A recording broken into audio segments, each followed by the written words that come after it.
وراودته التي هو في بيتها عن نفسه وغلقت الأبواب وقالت هيت لك. قال معاذ الله إنه ربي أحسن مثواي إنه لا يفلح الظالمون. ولقد همت به وهم بها لولا أن رأى برهان ربه كذلك لنصرف عنه السوء والفحشاء إنه من عبادنا المخلصين. واستبق الباب وقدت قميصه من دبر وألف يا سيدها لدى الباب. قالت ما جزاء من أراد بأهلك سوءا إلا أن يسجن أو عذاب أليم. قال هي راودتني عن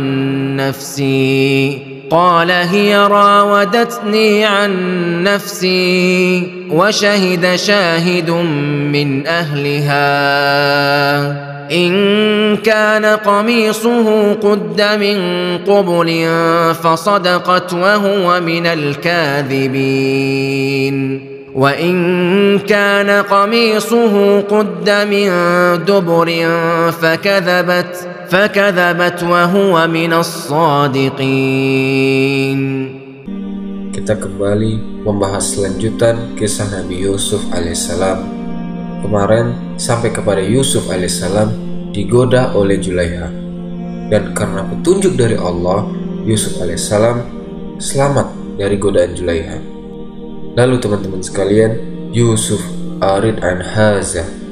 Sudah cukup, kata suaminya, jangan sampai ini cerita kedengaran semua di luar rumah ini. Cukup di rumah ini saja. Habis itu si suami noleh kepada istrinya, wastaghfiri li zambiki innaki kunti minal khotiin. Sekarang kamu minta ampun kepada Tuhanmu karena sungguh kamu yang salah, kata suaminya. Jadi teman-teman sekalian, akhirnya rahasia ini ditutup. Perempuan tutup mulut, Nabi Yusuf sudah jelas tutup mulut. Wa qala niswatun fil madinati imra'atul aziz turawidu fataha. Luar biasa, ternyata secepat itu kabar tersebar di Mesir. Hal yang tidak diinginkan sama Al-Aziz terjadi, sampai ke kuping-kuping para wanita-wanita yang sejawatannya sama si Imrotil Aziz, yang mungkin dulu mereka itu saling bahu-membahu mengambil hati Al-Aziz. Tapi ternyata Al-Aziz milih Zulaiha. Ini, yang lain ini, perempuan-perempuan yang menengah ke atas ini, niswatun fil Madinah.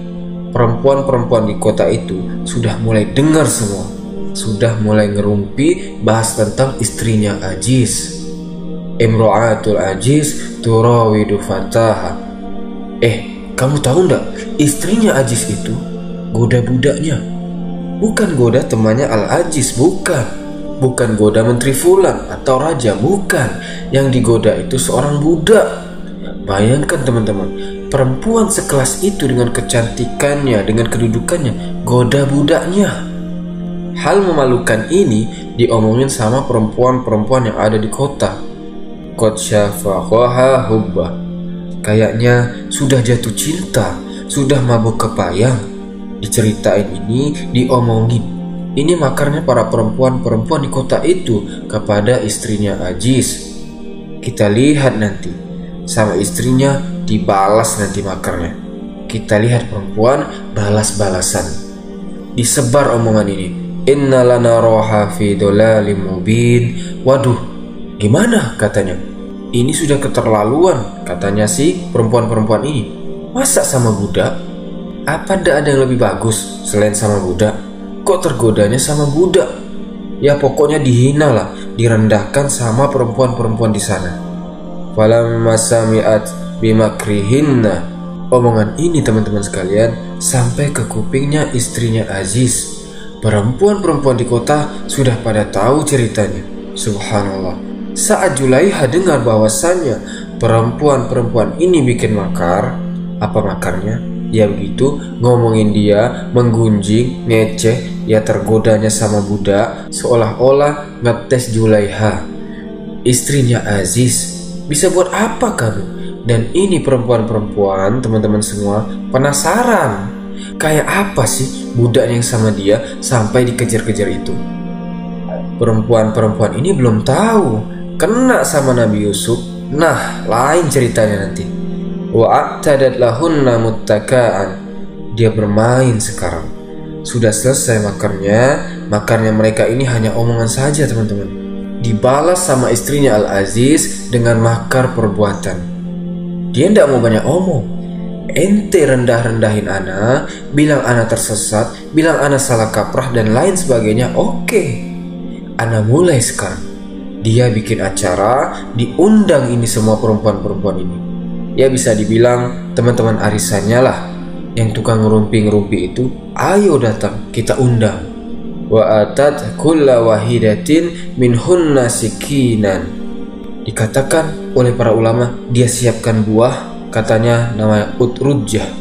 Model buahnya itu kayak buah kiwi atau mungkin sejenis buah naga. Pokoknya tidak bisa dimakan kalau tidak dipotong dulu. Bukan dia disiapin pisang yang tidak perlu pisau, atau apel yang bisa langsung dimakan, atau anggur bisa langsung dimakan. Enggak, kita lihat makarnya. Disiapin pisau, disiapin buah. Kalau mau makan, potong dulu baru bisa dimakan. Wallahu alam, pokoknya disiapin buah-buahan yang harus dipotong dulu. Lalu datanglah semua tamu undangan ini. Tamunya yang diundang perempuan saja. Ikhwan dilarang masuk. Masuklah semua. Setelah masuk semua tamunya, ditutup pintunya. Acara pun dimulai. Para tamu mulai menyantap hidangan. Mulai diambil pisaunya, dikupas buahnya satu, masuk di mulutnya. Mulai si Julaiha ini bilang, kasih kode sama Yusuf. Kalau ana kasih kode, keluar kamu. Jalan lewati perempuan-perempuan itu. Dan ruangan itu tidak bisa keluar kecuali harus ngelewatin perempuan-perempuan itu semua. Hanya satu jalan. Diatur strategi sampai seperti itu oleh Julaiha.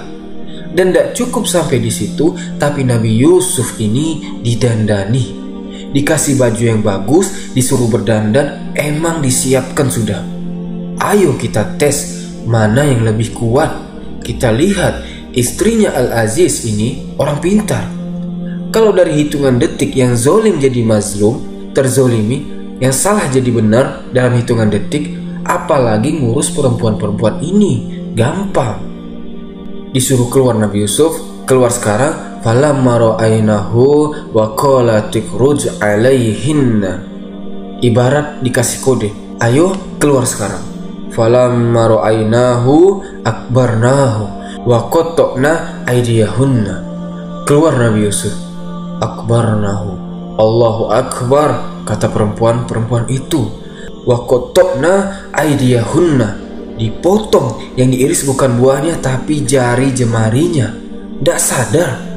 Bisa dibayangkan teman-teman sekalian? Tidak bisa. Seganteng apa tangannya perempuan, halus. Apalagi yang diundang orang-orang kaya.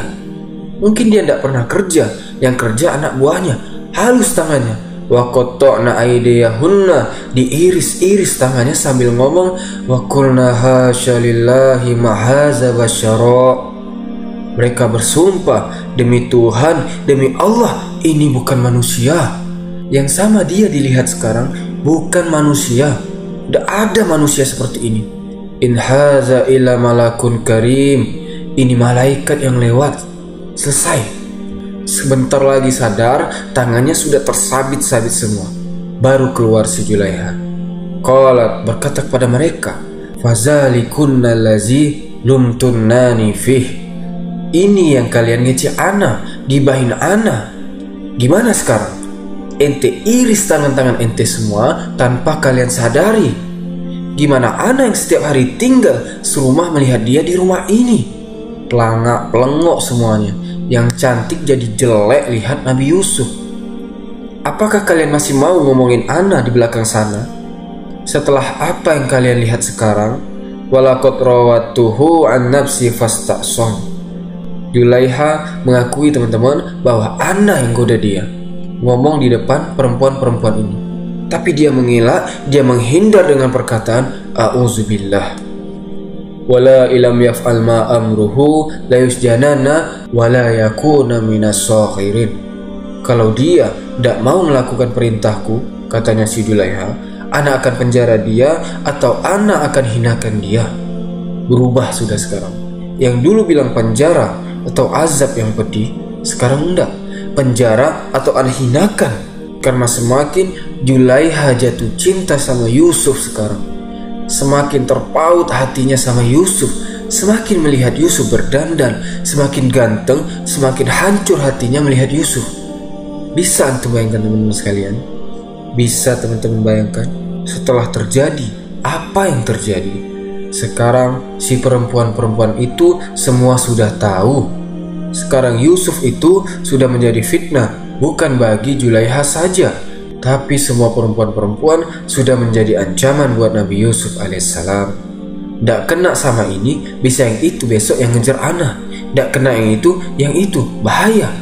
Dan terkadang orang itu berpikir, masa sih sampai ke titik itu? Mereka sampai nggak ngerasain, mereka mengiris-iris tangannya.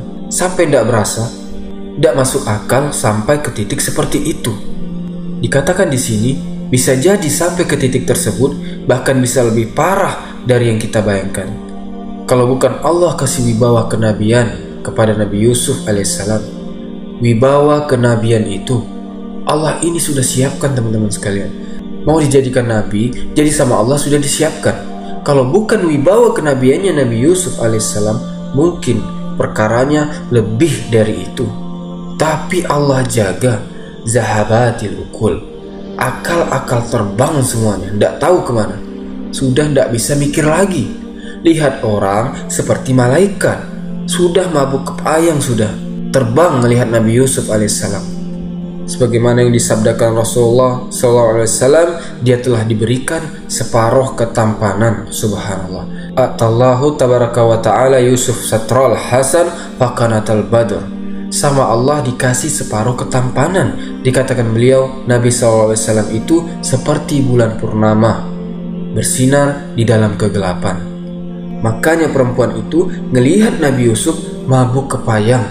Lalu teman-teman sekalian, dikatakan yang mana para wanita-wanita sekarang sudah semuanya tahu, dan wanita-wanita tersebut sekarang sudah tergoda juga sama Yusuf.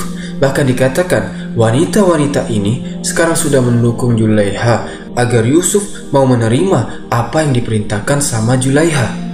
Saya tidak pikirkan apapun, siapapun yang di belakang saya tidak pikirkan. Yang ada di kepala saya cuma ada Yusuf alaihissalam. Wala ilam yaf'al ma amruhu la yusjanana wa la yakuna minas sakhirin. Kalau dia tidak mau mengerjakan apa yang ana perintahkan, maksudnya mau diajak berzina sama Julaiha, akan ana penjara atau ana akan hinakan dia. Lalu teman-teman sekalian, setelah Nabi Yusuf mendengar bahwasanya kalau tidak mau dipenjara, kita lihat bahasanya Nabi Yusuf alaihissalam, bahasanya orang yang tebal imannya, yang bertakwa kepada Allah Subhanahu wa taala, yang takwanya bukan di mulut tapi di hati. Rabbi as-sijnu ahabbu ilayya mimma yad'unani ilaih. Ya Allah, sungguh penjara lebih aku cintai daripada yang mereka inginkan. Maksudnya, mereka menginginkan ana berzina sama Julaiha. Meskipun kita tahu penjara itu tempat yang buruk, tapi Nabi Yusuf bilang kalau dibandingkan ana harus zina, penjara lebih dicintai sama Nabi Yusuf daripada masuk ke dalam lubang kekejian, zina, dan lain sebagainya. Wa illa tasrif anni kaidahunna asbu ilaihin. Kata Nabi Yusuf alaihissalam, kalau engkau ya Allah tidak menjauhkan aku dari hal-hal yang demikian, dia serahkan pada Allah Subhanahu wa taala. Asbu ilaihin, ana bakal terjerumus sama perempuan-perempuan itu. Fa anna do'if bidurika ya Rabb, ana lemah tanpamu ya Allah, kata Nabi Yusuf. Ini yang harus ada di jiwa-jiwa kita teman-teman. Kita ini lemah kalau tidak ada Allah Subhanahu wa Ta'ala. Taruh itu di dalam diri kita. Lalu teman-teman, setelah Nabi Yusuf mengatakan hal demikian, dikatakan di sini, fastajaba lahu rabbuhu fasarafa anhu kaidahun. Akhirnya doa Nabi Yusuf alaihissalam dikabulkan oleh Allah Subhanahu wa Ta'ala, dan Allah jauhkan Nabi Yusuf dari tipu dayanya wanita-wanita ini, dari makarnya wanita-wanita ini. Disebutkan di sini, innahu huwas samiul alim. Sungguh Allah Subhanahu wa Ta'ala Maha mendengar dan Maha mengetahui. Akhirnya kita tahu sampai detik ini Julaiha tergila-gila sama Nabi Yusuf, dan sekarang sudah terang-terangan. Kita lihat ini seorang dayuts, suami yang membiarkan istrinya melakukan hal demikian. Tidak punya kekuatan, tidak punya harga diri. Istrinya terang-terangan seperti itu, malah sekarang semakin menjadi-jadi. Sudah jelas bahwasanya Yusuf alaihissalam itu tidak berbuat apapun sama sekali. Dikatakan di sini, summa ba'dalahum min ba'di ma ra'awul ayat la yasjununnahu hatta hin. Sudah jelas semua, sudah lihat tanda-tandanya, terutama si suami ini sudah lihat Nabi Yusuf itu tidak salah, tapi dimasukkan ke penjara teman-teman.